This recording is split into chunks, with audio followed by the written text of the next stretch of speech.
is up, everybody? This is your boy, Teran Rodriguez, bringing you another edition of Set Point. And as always, we have ourselves a jam-packed show as we have a lot of volleyball to discuss, such as Poland winning the men's VNL. Some thought that they weren't going to do it, but they were able to pull out another medal, and this one is actually gold. Well done to Poland. Are they building some sort of dynasty? We shall see. Also, in other pro volleyball news, we have the MLB and the Pro Volleyball Federation merging with one another. We haven't even had a single set in the MLB, let alone a match or a season. What do we have in store for this? And we also have some ATP volleyball to discuss, and I have a little bit of high school volleyball to discuss here and there as well. So, give me volleyball, set that. Remember to give us some volleyball action here on Set Point. This is Teran Rodriguez bringing you another edition of Set Point here on IE Sports Radio, your feed for all that is sports.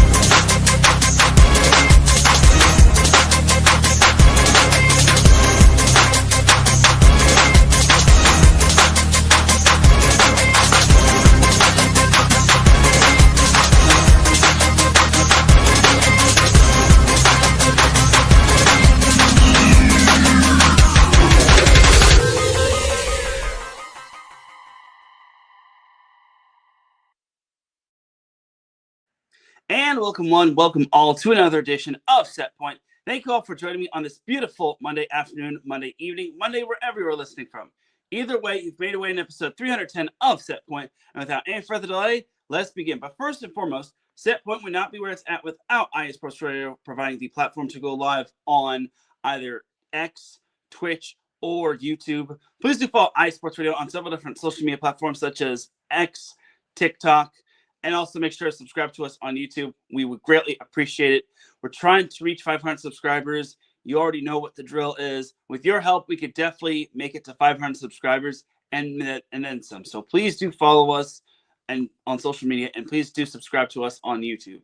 Also, make sure to check out our website, iesportsradio.com, for all the latest sports news, our blog, our pages dedicated to each podcast, such as Set Point, our merchandise shop where you got t-shirts, tank tops, hoodies, and so much more. You can also check out the IE Sports Radio Hall of Fame, where yours truly is inductee number 10.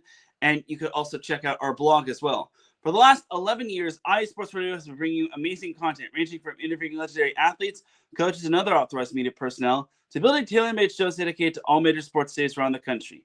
Thank you to everyone for all of your support and for making IE Sports Radio your direct feed for all that sports.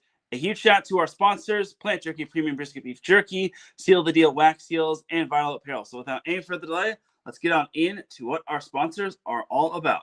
I'll see you on the other side.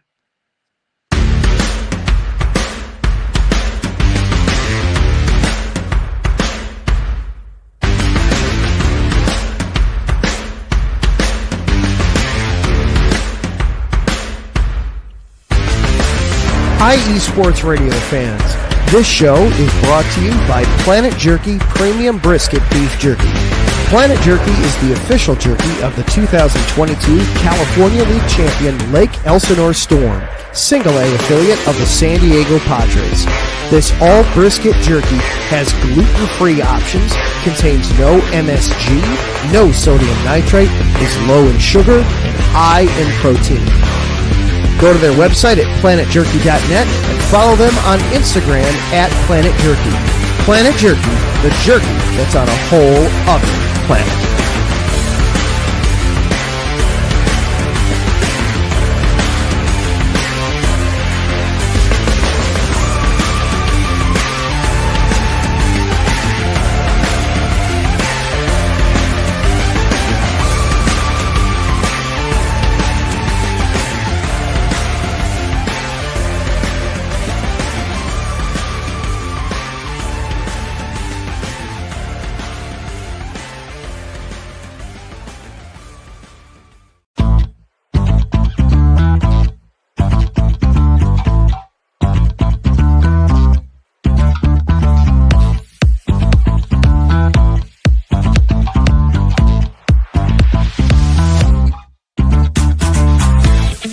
Hey there, IE Sports Radio fans. Be sure to check out our sponsor, Seal the Deal Wax Seals by Cecilia B.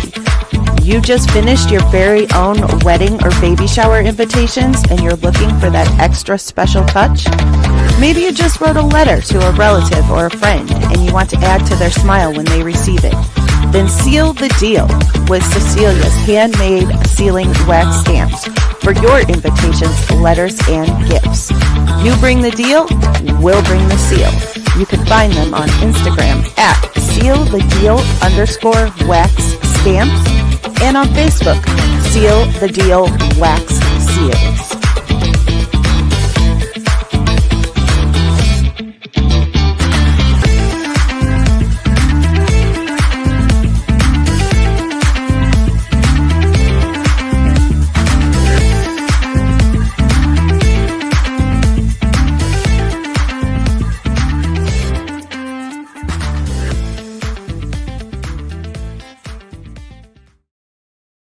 That's right, everybody. Definitely check out those two sponsors. We appreciate them for being the official sponsors of IE Sports Radio, your direct feed for all that sports. And the way you can follow Setpoint on social media is on X, formerly known as Twitter, at set_point.ie. You can follow me personally at Teran Rodriguez 1. I'm also on Instagram with Setpoint at set_point.iesr. I was plenty busy on Instagram as well, just because that seems to be everyone's cup of tea, more so than X.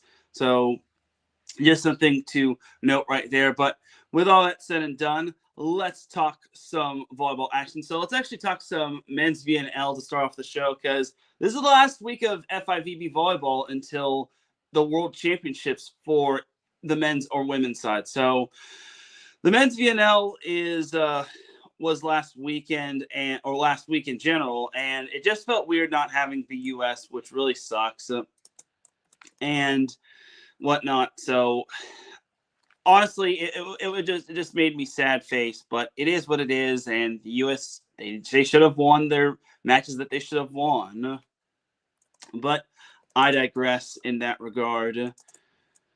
So look, going on to the final 8 of this whole shindig, hoedown, you name it. It was basic. It was all said and done. And I'm just gonna say this right now. I'm bad at predicting when it comes to the men's VNL. I am really, really hot garbage.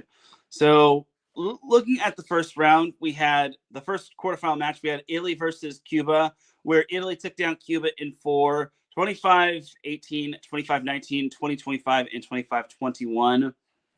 Alessandro Micheletto led the way with 14 kills as well as 2 aces.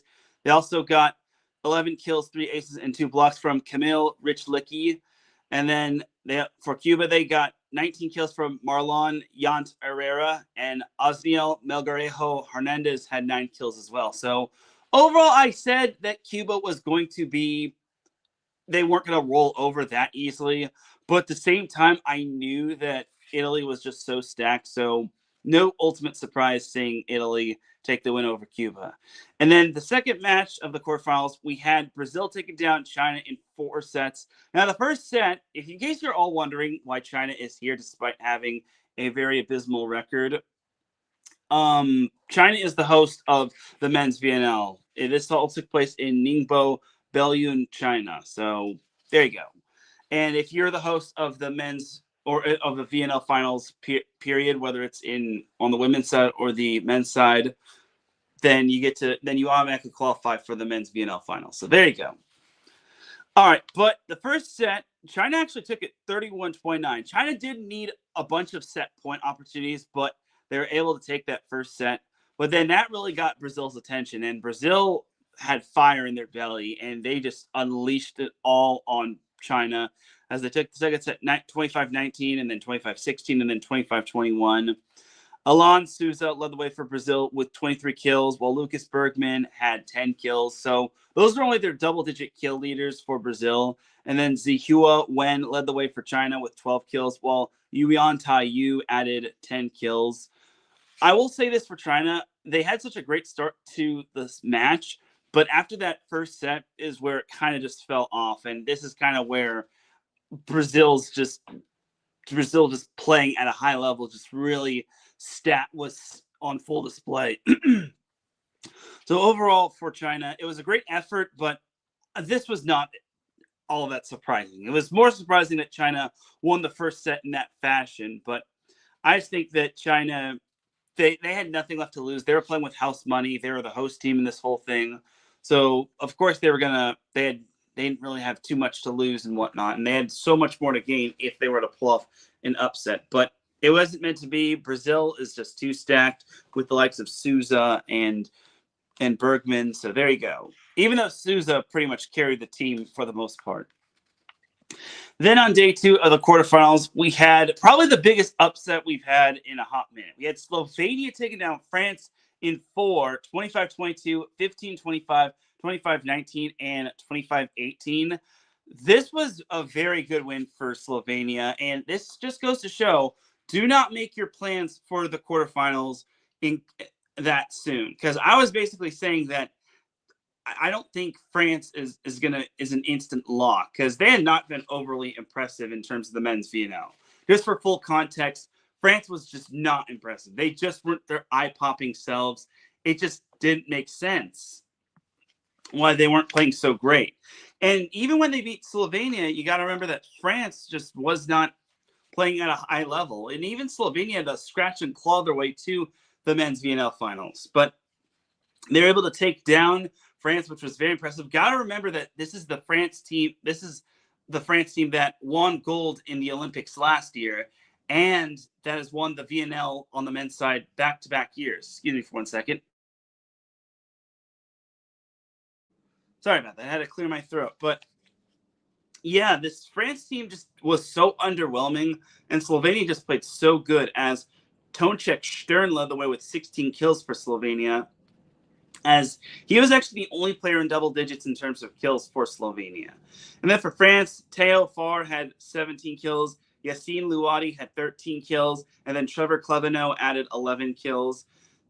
France did not have Jean Patry, as he was out due to illness, but that was only a fragment of why France lost, as France had a whopping 40 hitting errors, and they missed double of the service errors that Slovenia had. AKA, they had 28 service errors compared to Slovenia's 14. So, yeah, that was very surprising for France, and they won't be repeating as men's VNL champions. So, some actually had France advancing and winning the whole thing. I had them advancing to the final. Yeah, I apologize to Slovenia and to anyone else that picked against Slovenia. I apologize, and we apologize to you. We were not familiar with your game. So it was just an overly impressive win overall for Slovenia. And yeah, this is kind of where France, I don't think France had Hilir Heno on their team, but I digress. And then the last matchup we had was Poland sweeping Japan. Now, I was a little surprised this was going to be a straight set win, but Japan wasn't at full strength either. And Poland was just starting to ramp up their level of play. And even though that Poland wasn't at full strength, I just thought Poland was just going to have enough in the tank, especially with Wilfredo Leon coming back. Even though he only had 3 points overall for Poland,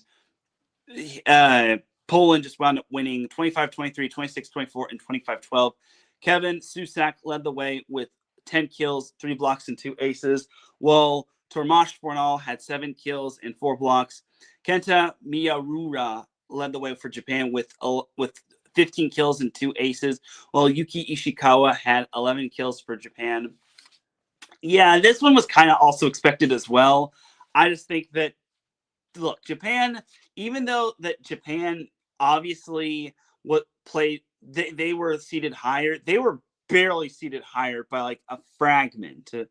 Like there was not much separating Japan and Poland, but Poland was just starting to improve its gameplay. They also got Wilfredo Leon back after week 3. So, in week 3. So there you have it.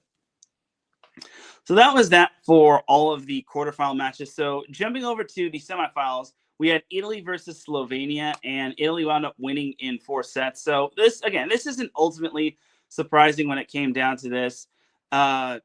For Italy, they just seemed to have their way, even though they kind of had more hitting errors than Slovenia.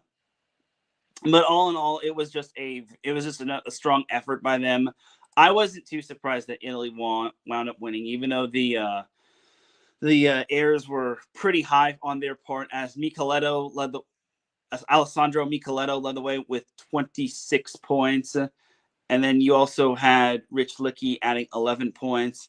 And then we had this guy, Levia, Daniel Levia. He had 12 points for the Italians as well. So overall, it wasn't all that surprising. And then Stern didn't really follow up his big-time performance. He had 11 kills. I mean, it was still pretty good, as Slovenia had 3 players with 10 or more points, which was still pretty solid if you ask me. Slovenia was actually led by Rok Mozic, who had 14 points, but it wasn't enough just because Italy, they obviously had a little motivation from the women's team in terms of them winning the gold, and it would be pretty crazy if Italy had wound up winning gold, which you're about to see in a little bit. But yeah, Italy just took down Slovenia. They cooled off Slovenia. I just thought Italy had just been playing such darn good volleyball, and I just did not think that they were not going to slow down, even for a Slovenia team that had just come off of a big win over France. Some are even saying that France getting beaten by Slovenia wasn't an upset, just because France had just been so overwhelming this VNL altogether. But I digress. So the next semifinal we had was Brazil taking on Poland, and Poland brought out the brooms and swept away Brazil 28-26, 25-19, and 25-21. Pretty much Poland dominated mostly every category except for blocks, which they didn't even get dominated in that much. And Brazil only had 3 more hitting errors than Poland, which is pretty impressive if you ask me. So first and foremost, I picked Brazil to win this whole thing. I just got to say, I apologize to Poland. I was not familiar with your game.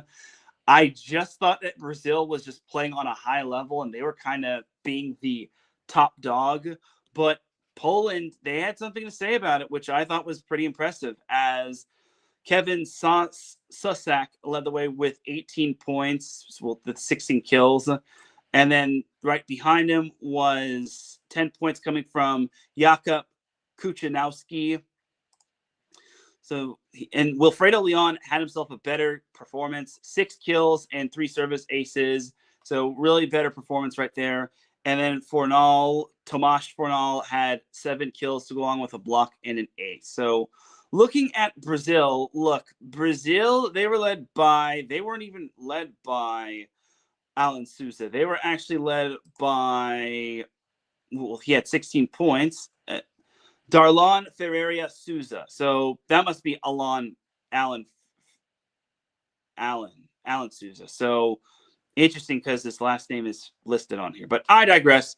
Anyway, Alan Souza led the way with 16 kills, 13 points overall. That was pretty much their main point leader, as their next point leader was actually their middle blocker, which was Flavio Resena Gualberto, who had only 6 points overall. So yeah, I could see why Brazil just lost, because other than Souza, they didn't have anyone else that was able to help pick things up when Souza just could not pick things up anymore. So Brazil was not on top of their game when Souza pretty much carried the team, and there wasn't anyone even remotely close to Souza. So, but Poland deserved to win, and I do apologize to Poland for picking against you. I wasn't familiar with your game, and I just goes to show I'm just not good at picking when it comes to the men's VNL. So I'm sorry. I'm sorry if I use all my great predicting skills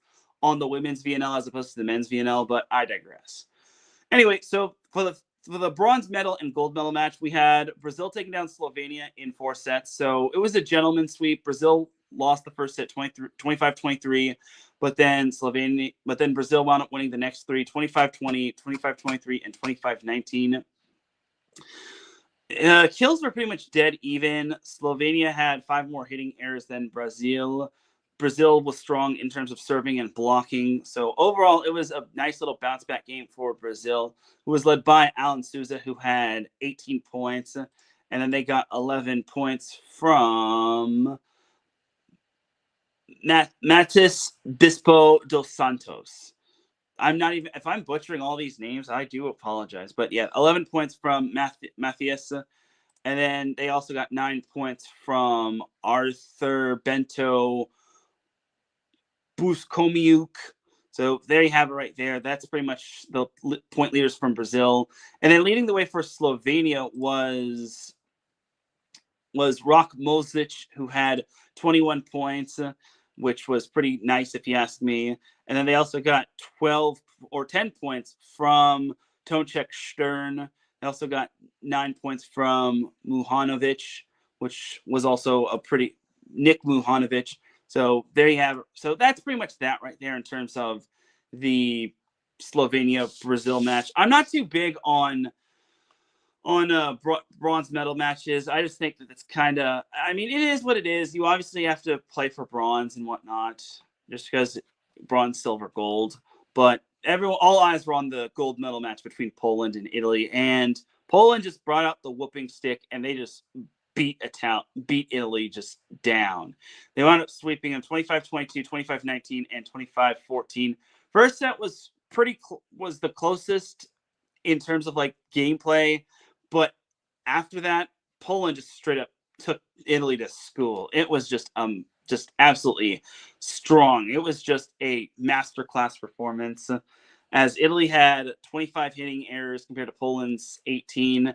The only category that Italy dominated in was serving, as Italy had 4 aces compared to Poland's 3. But even that wasn't able to save them, as Poland was led by Wilfredo Leon, who had 16 kills and 16 points overall, which was very, very impressive. That just goes to show that Wilfredo Leon is the heartbeat of this Poland team. Camille,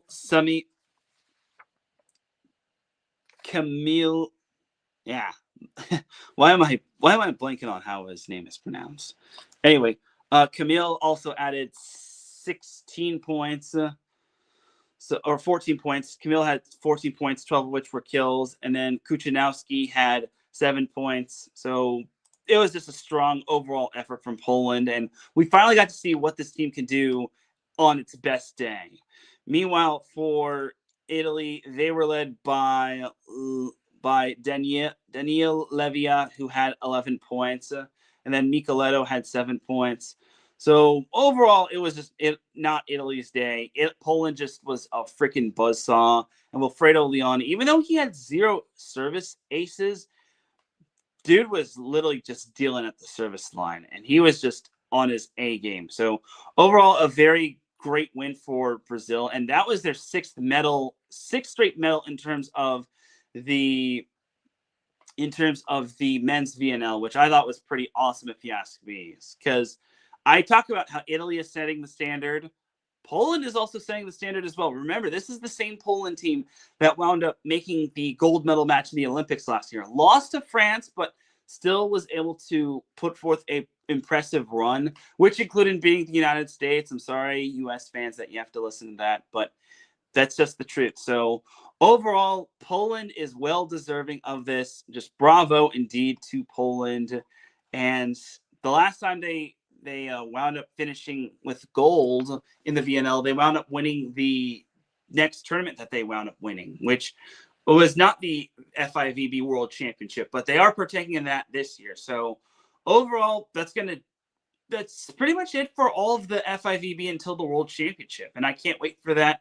That's going to be in late August, so keep your eyes peeled for that. But that is that for the VNL.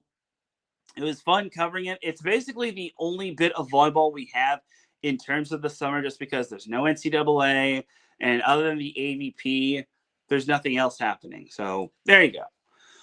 All right, but that is it for the VNL portion of the show. So now let's jump on into a little bit of some AVP League action. So in terms of the AVP League, we had Week 7 in Austin at the HEB Center. So surprisingly, we had quite a bit of surprising results. So we had the Miami Mayhem taking on the Austin Aces. And if there was any hope for the Mayhem to make the playoffs, they needed to pretty much run the table and get some help along the way.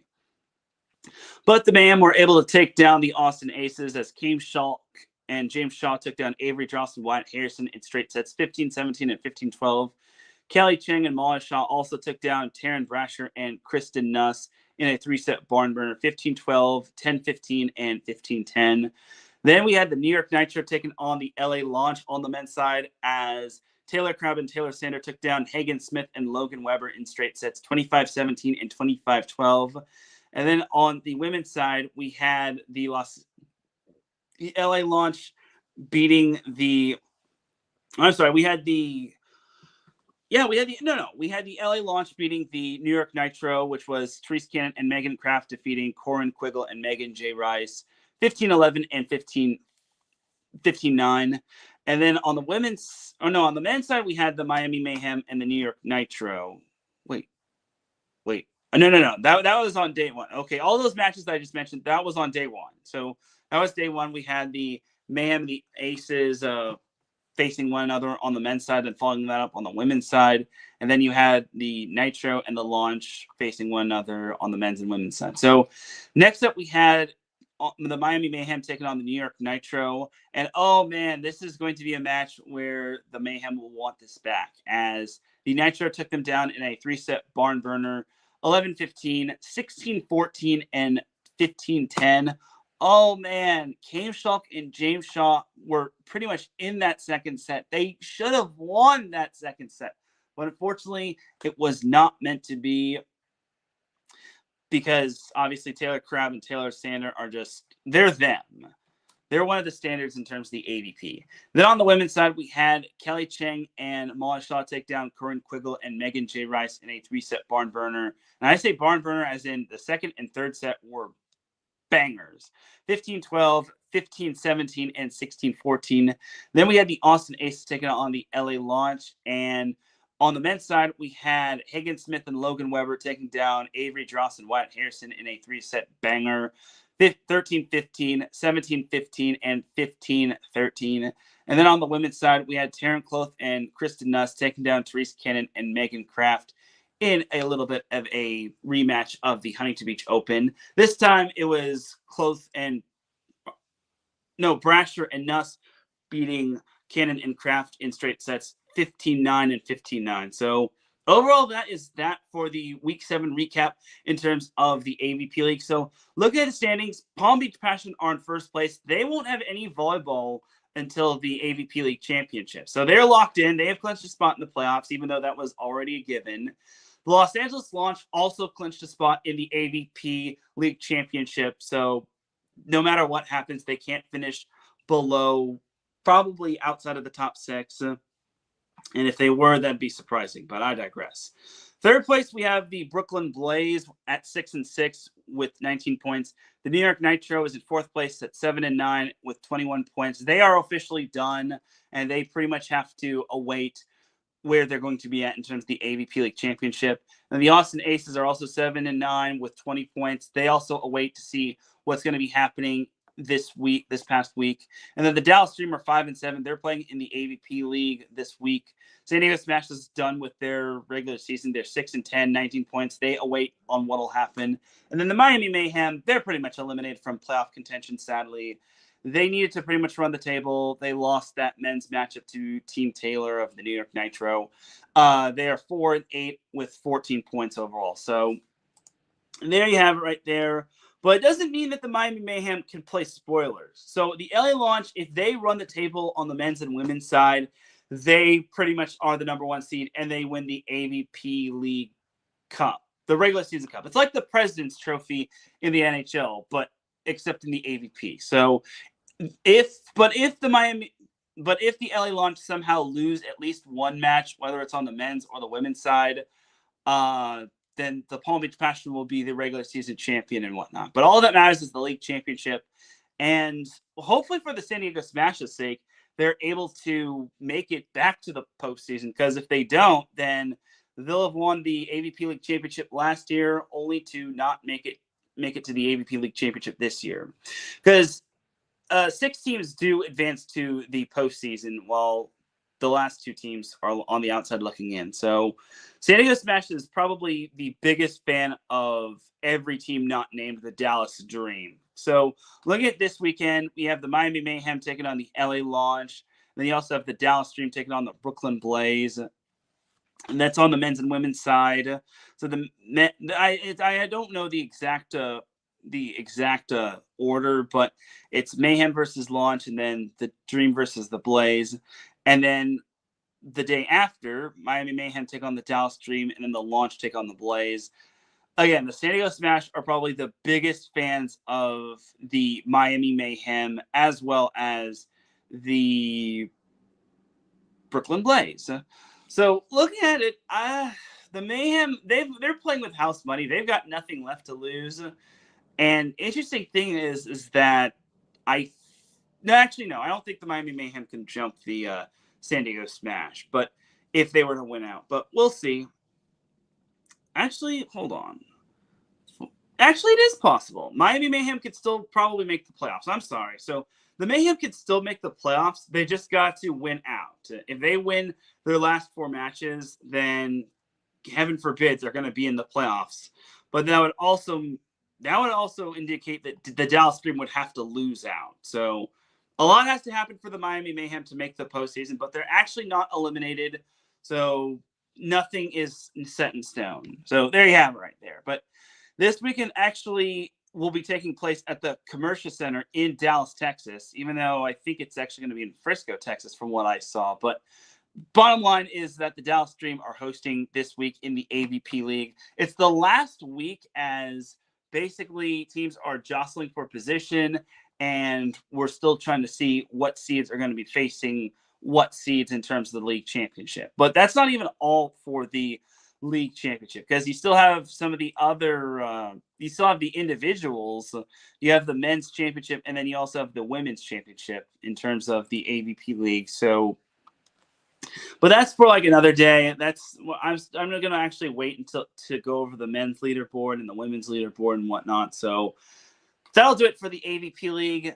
This weekend is the AVP League regular season finale, and then on August 30th and 31st, that's when we get the AVP League championship in Chicago, Illinois. So Chicago fans, rejoice. All right, but that's that for the AVP League. We're actually going to take ourselves a quick commercial break. When we come back, we've got some big news regarding Pro Volleyball Federation and the MLV. We also got a little ACC volleyball to chop up, a little high school girls volleyball to talk, and so much more. So keep it locked here. You're listening to Set Point here on iSports Radio, your direct feed for all that sports. We'll be right back after this. Rise and shine. It's 4 a.m. The stars are still out. The sun is beneath the horizon, but it's time to punch in and go to work. The comfort of your warm-ups turns into the grinding out of your reps as the clinking and the clanking of the plates create a symphony of euphoria. There's no other feeling like it. Earn it, burn it, and take what's yours. IE Sports Radio has proudly partnered with Vital Apparel, a brand that not only fits great, but also promotes and donates to mental health research. Use our code IESR to get 15% off their comfortable and inspiring gym wear and help them on their amazing journey to support mental health. Go hard, take part in your iron therapy, and be strong. Because when your mental health is as strong as you are, there's no telling how far you'll go.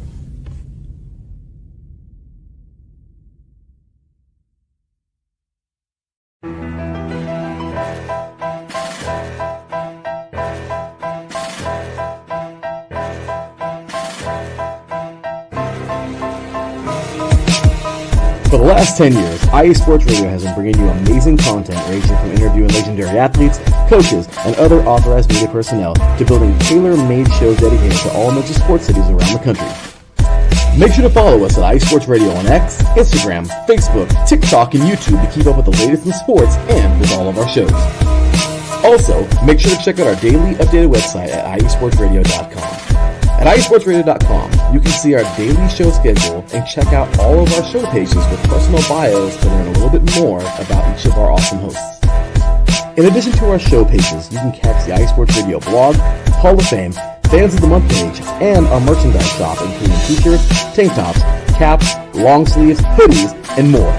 For now over a decade here at IE Sports Radio, we've continued to be by the fans, for the fans, and we thank you all for your support and for making IE Sports Radio your direct feed for all that is sports.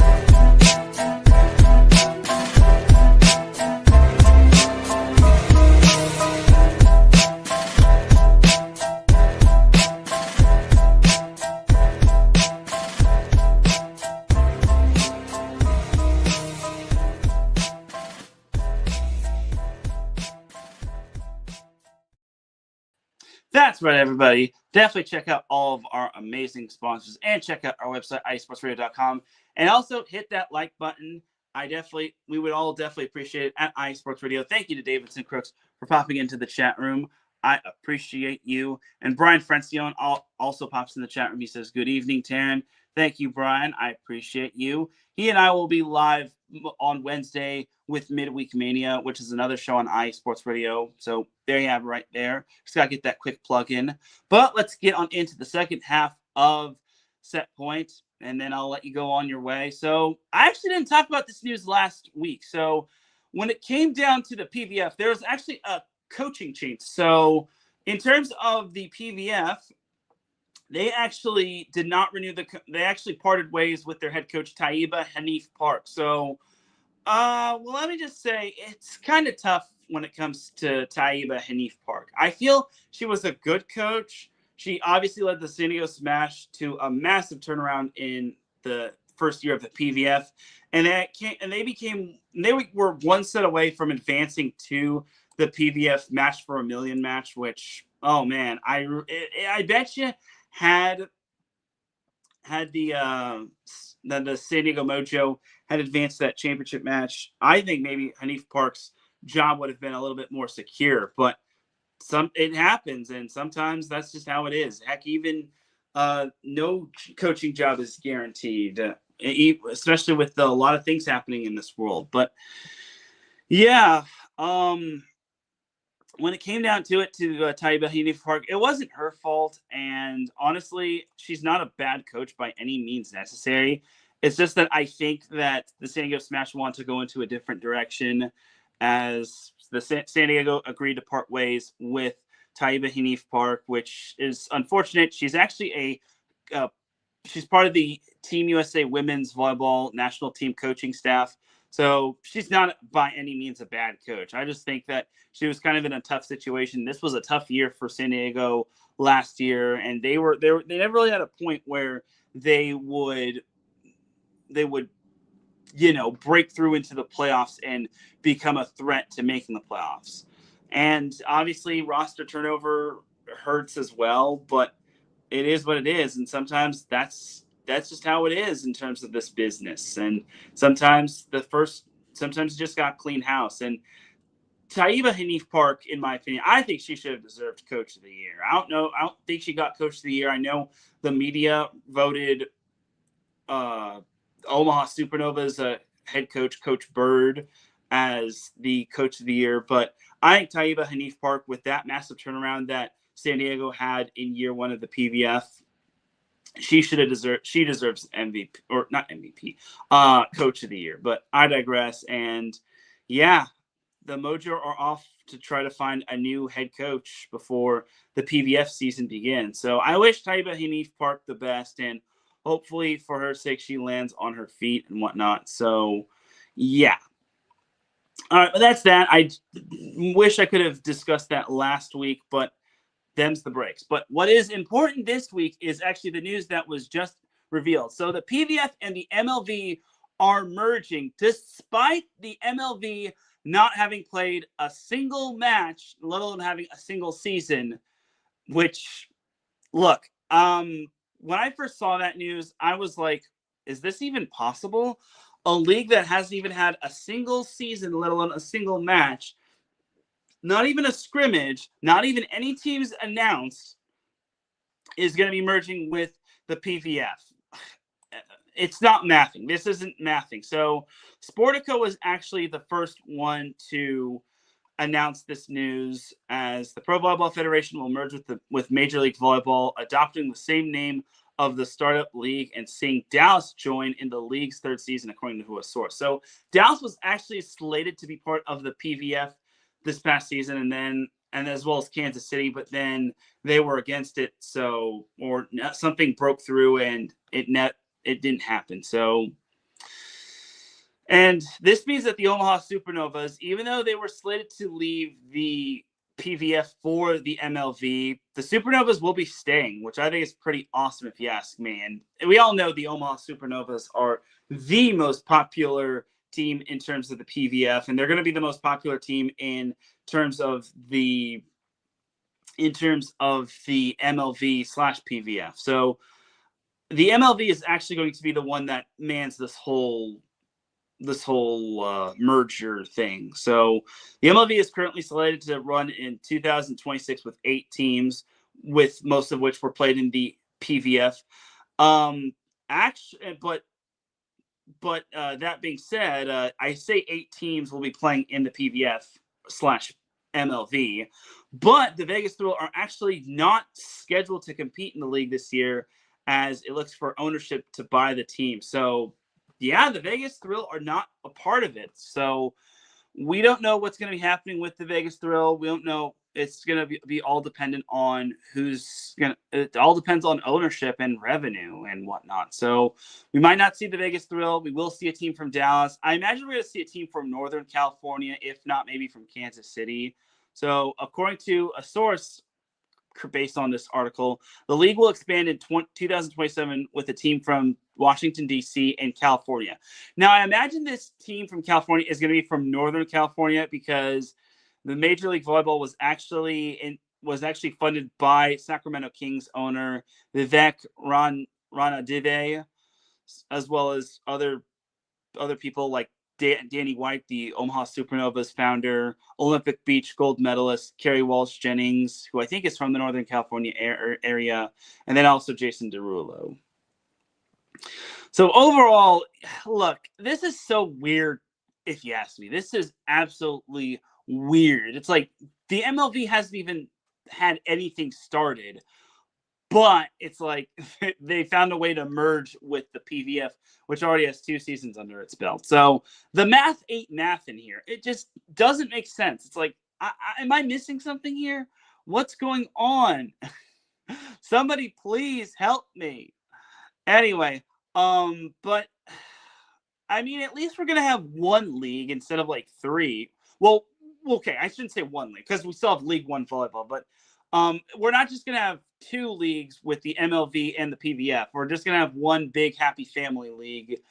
So it'll just be 1 MLV league, because MLV, like I said, it's going to be it's going to be the face of this whole merger in favor of the PVF. And then obviously we still have the League 1 volleyball. So hopefully I think there's supposed to be a team in terms of League 1 volleyball coming to LOVB, but I digress.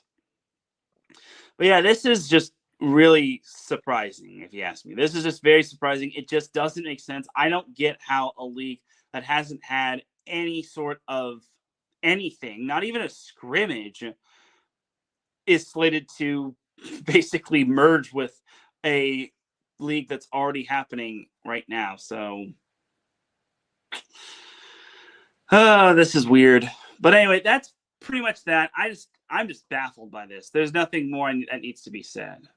Anyway, but that's that for the PVF and MLV merger. So let's actually talk a little bit more USA Volleyball. So I actually talked some USA Volleyball. The U23 team actually wound up winning gold in the Pan American Cup in Mexico. So that was fun times. So they actually started off last Sunday. So last Sunday they started off. The U.S. took on the Dominican Republic. They swept them 27-25, 25-19, and 25-21. Then the U.S. swept Suriname fairly easily. Then the U.S. swept Costa Rica fairly easily. So USA won their pool. They advanced to the semifinals where they took on the host team Mexico. And the U.S. needed all sorts of a comeback to take down the host team. But they were able to take down Mexico 20-25, 27-25, 25-20, 21-25, and 15-10. So the U.S. advanced to the gold medal match where they took on their North American foe, Canada. And the U.S. just swept Canada fairly easily, 25-16, 25-15, and 25-19. It wasn't even close. I'm sorry, but the U.S. has been dominating. This is no offense to my friends in Canada or any Canada fan that watches this in terms of volleyball, but the U.S. has pretty much had Canada's number in volleyball overall, not just on the national team side, but on the younger side as well. So some of these players on this US U23 team are as follows. Emmy Klika of Pitt. She was named I think she was named the best defender or best libero. Then you had Chloe Chicoine, who's now at Louisville. Cara Cressy, who's currently at Louisville. Raven Colvin, a former Purdue player. Eva Hudson, who's now at Kentucky, having transferred from Purdue. Norris, former Creighton standout. Avery Carlson of SMU. Ifina Kos Akpala from Texas A&M. Caroline Kerr, formerly of Tennessee or currently at Tennessee. Ava Martin of Creighton. Journey Robinson of LSU. And then Lauren Ramel of Oregon State. So there you have it right there in terms of all those players. So congratulations to the team. And I guess the alternates, might as well just name off the alternates. Brooke Bultema of Kentucky. Then you got Ella Swindle of Texas. Devin Kawahai of Texas. And then Mariana Singletary of UCLA. And then Maya Sands of Missouri. So there you have it right there. That's pretty much that in terms of that news. It was a strong run for the U.S., even though they kind of ran into trouble in that Mexico match. That being said, however, Mexico was the host team. Of course, the U.S. is going to be high on their hit list and whatnot. So, yeah, that was a banger of a match. That was an intense matchup in that semifinals, but the U.S. was able to pull it out, defeating the host team. And I was just colorfully impressed. So congratulations to the U.S. U23 team. And the future looks bright for the United States. All right, but now let's talk some ACC volleyball. So the ACC released its preseason poll. So teams 16 through 18, here is the slated finish. So Virginia Tech is slated to finish 18. Syracuse is slated to finish 17th. Clemson 16. Wake Forest 15. Cal 14.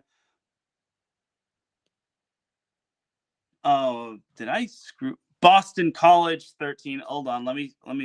Actually, no, I can't. So Boston College 13. Notre Dame 12. Duke 11. NC State 10. Virginia 9. Florida State. Oh God. All right, let me see if I could fix this whole thing. Let me just try to fix Florida State because Florida is not in the ACC. They are in the. I guess I can't. Okay, well, there you go. I guess I could have also put FSU, and you know what? That is what I will do. So, let me just. Yeah, sorry about that, everybody. I can't believe I messed up. I'll just put FSU just so we're not confusing Florida and Florida State. I mean, I guess I could leave it as is, but FSU, and then we'll spell Georgia Tech correct with a lowercase h, just because that is not good on my behalf. I should know better. And then we'll just put Boston Call. Bam. Boston College. So where was I? Anyway, so yeah, Florida State 8, Miami 7, 6 is Georgia Tech.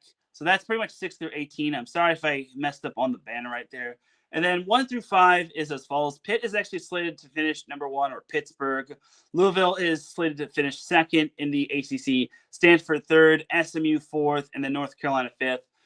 Well, no surprise that Pitt is going to still be atop the standings, even though they did lose Tori Stafford to Texas, but they still have Olivia Babcock. They still have Ryla Jones, and they're obviously and then they have Blair Bayless. Sorry. And so on and so forth. Yeah, this Pitt team isn't going anywhere. I would be surprised if this Pitt team took a step back, and whatnot. So wait, Oh no, Chloe Chicoine's on Louisville. Anyway, but yeah, this Louisville, even though they lost their head coach, they aren't going to be missing too much. They've got some talent that's going to be returning on that team.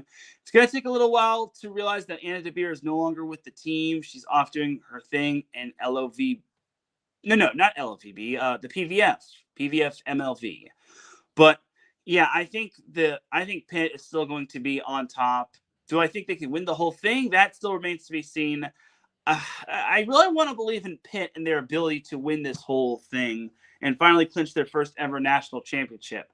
But unfortunately, they always just seem to fall in. They always seem to get in their own way. Like, for example, last year they lost to Louisville, even though Louisville lost Anna DeBeer to injury. And then previous year they lost to Nebraska. So when will it be Pitt's year? That's what I'm wondering. I'm not just saying that as a fan. I'm just saying that in general because they always seem to have a lot of talent on their teams, but they always seem to lose when it truly matters. And I really hope for their sake, Pitt eventually is able to break through and win that national championship. When will this national championship come? I don't know. But one thing is certain is that they'll be in the mix. Do not sleep on Stanford. Everyone thinks that they lost just because they lost Cammie Minor and a few others to graduation. Stanford's going to be taking a step back. No. They still have Aaliyah Rubin and a bunch of other talented players like Maya Harvey and so on and so forth. I forget the one girl that came from Temple High School, but she's also pretty darn good as well. So overall, Stanford's going to be in the mix. And then do not sleep on SMU. SMU had a great year last year. They really turned a lot of heads in the ACC. They made it to the round of 32, but they did get upended by Missouri.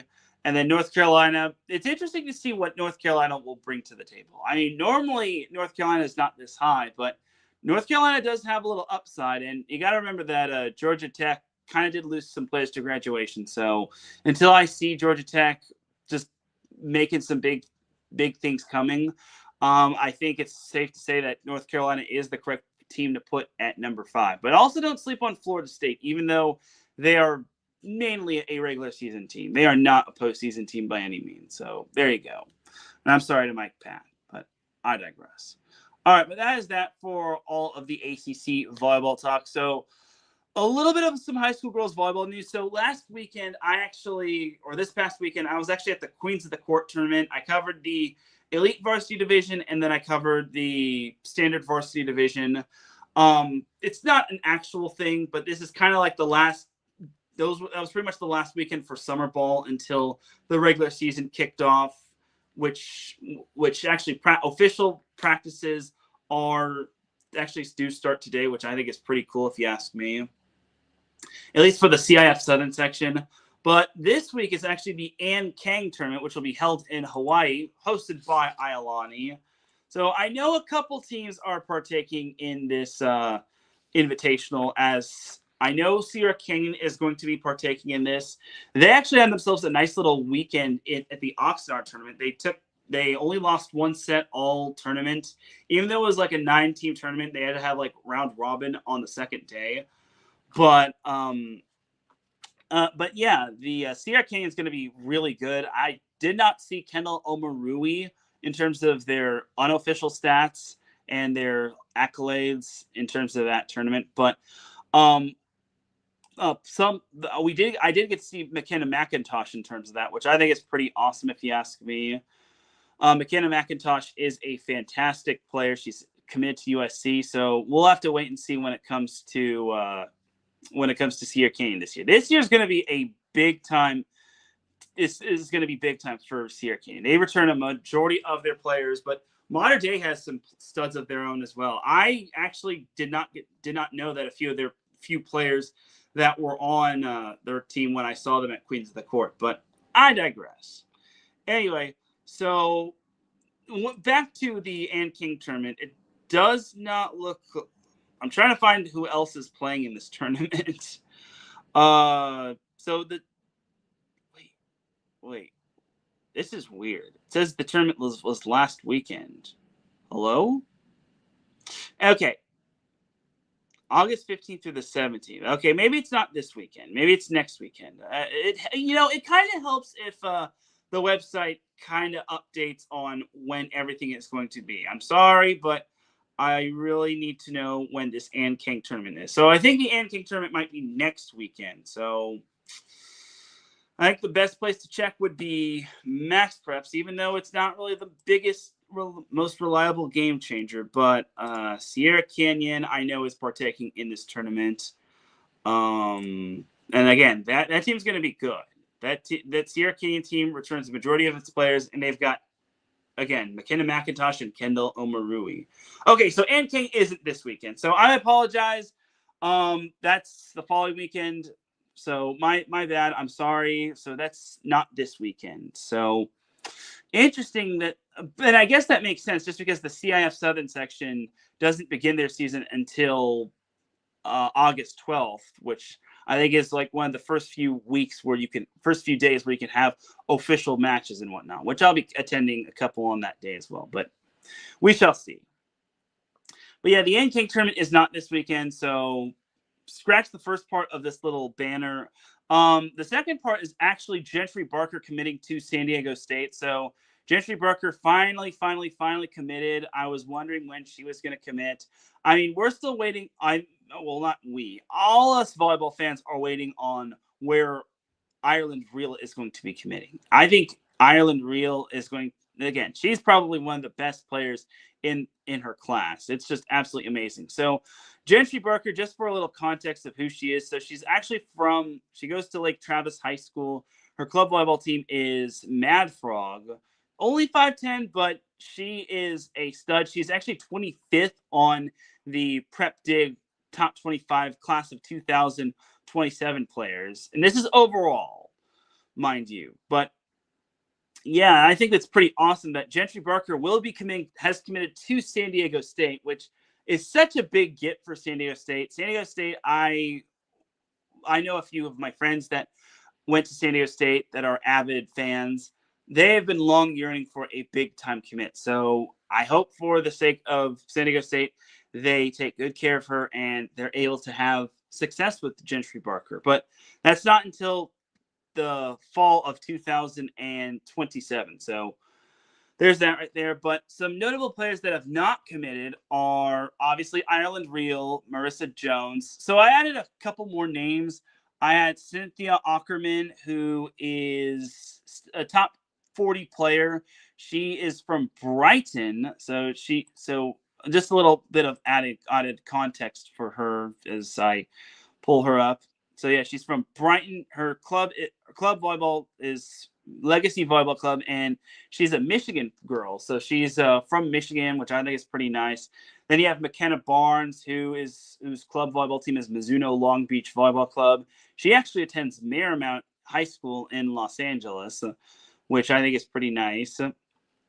And then you also have other players like Eva Jeffries, Dakota Nguyen, and Stel Delgadillo that haven't committed. Ava Burgess hasn't committed, and so on and so forth. You see and then obviously Kate Jackson. I keep talking to y'all about Kate Jackson, and y'all need to pay attention. Kate Jackson is definitely a notable player in the class of 2027. If you saw her at Queens of the Court, you saw that she is added a topspin serve to her game. So I think it's pretty awesome, and it's great to see other girls/women's volleyball players adding topspin serves, kind of like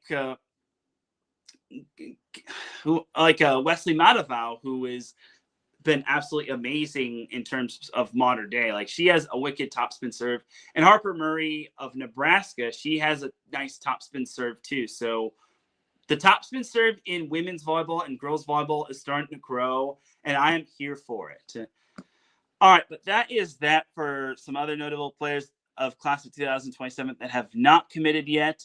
So I'm thinking, looking at the calendar, so I'm thinking next week will be the last episode of season 6 of Set Point. So last week of season 6 is next week, and then the following week will be season 7 of Set Point, which I think is pretty awesome sauce, if you ask me.